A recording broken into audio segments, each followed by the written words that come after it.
Mesdames, Messieurs, bonjour et bienvenue sur notre chaîne YouTube. L'information vous place au sommet du monde.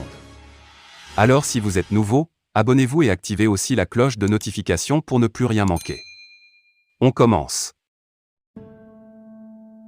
Combien sont-ils les morts de ces tangas ? 200 selon certains. Des centaines affirment d'autres. Une cinquantaine de cadavres retrouvés en plus des 11 gendarmes tués le jeudi, avance le gouvernement. Saura-t-on, un jour, avec certitude combien d'habitants ont été assassinés dans cette tuerie d'une rare ignominie, dans cette nuit cauchemardesque du 11 au 12 juin ? Ce n'est plus un secret, même si le gouvernement éprouve des difficultés à parler de ce drame pour lequel il évoque un bilan provisoire d'une cinquantaine de morts que le carnage était sans commune mesure à ces tangas. Tout compte fait, un mort de plus est un mort de trop et ce ne sont pas les décrets instituant des deuils nationaux qui arrêteront les forces du mal dans leur entreprise funeste.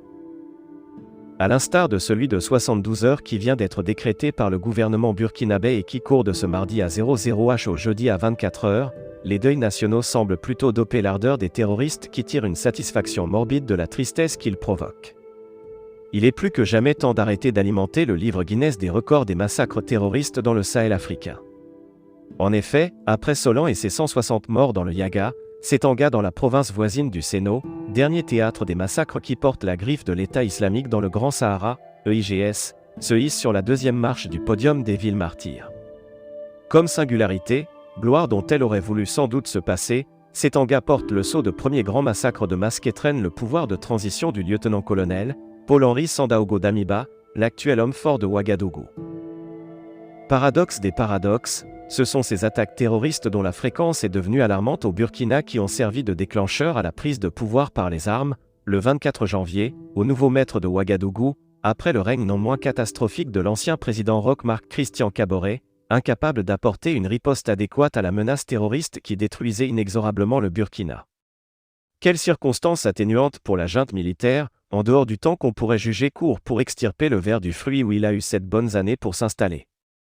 Que manque-t-il aux forces de défense et de la sécurité pour sortir le Burkina du gouffre sécuritaire ?